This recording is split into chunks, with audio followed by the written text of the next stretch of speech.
दोस्तों, महाभारत युद्ध समाप्त होने के बाद यादवों का प्रभाव काफी बढ़ते ही जा रहा था। समय बीतने के साथ साथ माता गांधारी का श्राप अपना असर दिखाना शुरू कर दिया था। यदुवंशी आपस में ही लड़ मर रहे थे, एक दूसरे को सबसे शक्तिशाली सिद्ध करना चाहते थे। उन्हें किसी का भी भय नहीं था।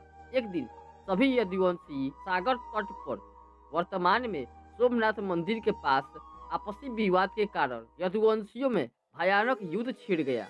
कुछ ही समय में सभी यदुवंशी भगवान काल के काल में समा गए। ऐसी असहनीय स्थिति को देखकर बलराम जी बेहद दुखी हुए। वही सागर तट पर बैठ अपना देह त्याग दिया और वे क्षीर सागर चले गए। बलराम जी के देह त्यागने के बाद भगवान श्री कृष्ण ने अपने सारथी से कहा कि अब मेरे भी जाने का समय हो गया है, इसलिए मैं योग में लीन होने जा रहा हूँ। द्वारिका में जो लोग बच गए हैं उन सबको कह दो कि अर्जुन के आने के बाद वह द्वारिका छोड़कर उनके साथ चले जाए, क्योंकि अर्जुन की द्वारिका से जाने के बाद मैंने जो समुद्र से द्वारिका नगरी बसाने के लिए ली थी, समुद्र उसे वापस ले लेगा और उसे अपने जल से डुबो देगा। इसके बाद भगवान श्री कृष्ण एक जंगल में जाकर विश्राम करने बैठ गए और योग में लीन हो गए।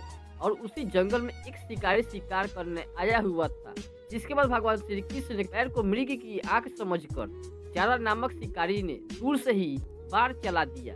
इस बाण के लगते ही भगवान श्री कृष्ण अपना देह त्याग कर वैकुंठ चले गए। इसके बाद जब अर्जुन द्वारिका पधारे और सारा हाल जाना, तो उन यदुवंशियों के शव को पहचान कर उनका अंतिम संस्कार किया। और अर्जुन ने श्री कृष्ण की सभी पत्नियों को उनकी मृत्यु के विषय में कुछ भी नहीं बताया था।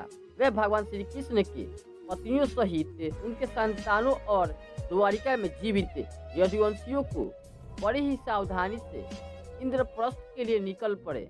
उनके साथ द्वारिका की अपार धन संपदा भी थी।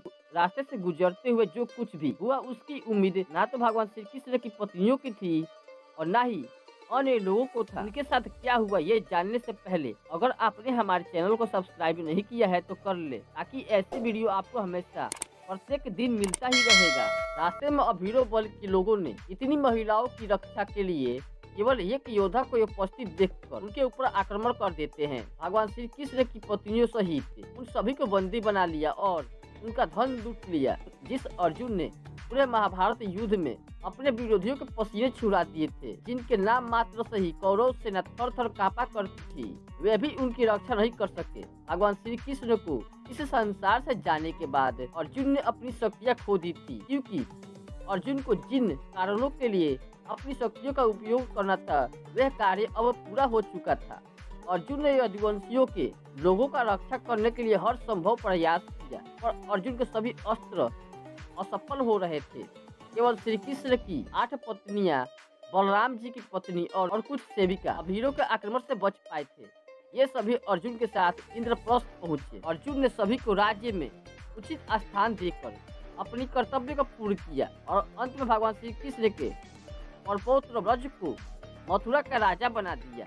इसके पश्चात अर्जुन ने अष्टभारियों को भगवान श्री कृष्ण को देह त्यागने के विषय में बताया। इसके बाद रूपमणि ने, जो स्वयं देवी लक्ष्मी की स्वरूप थी, वो अपनी खुद की ऊर्जा से अपना देह त्याग कर वैकुंठ चली गई।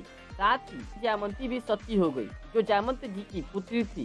बाद में श्री कृष्ण जयमंत जी को युद्ध में हराकर उनकी बेटी जयमंती से विवाह कर लिया था और सत्यभामा समेत अन्य पत्नियां वन में तपस्या करने के लिए चली गई।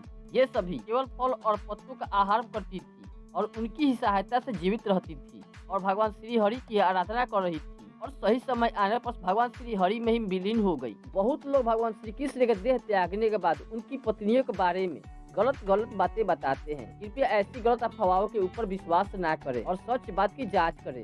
तो आशा करता हूँ आज की ये वीडियो आपको पसंद आई होगी। अगर सच में आपको ये वीडियो पसंद आई हो तो वीडियो को लाइक करें एंड चैनल को सब्सक्राइब करें, क्योंकि आपको ऐसा वीडियो हमेशा मिलता ही रहेगा। धन्यवाद।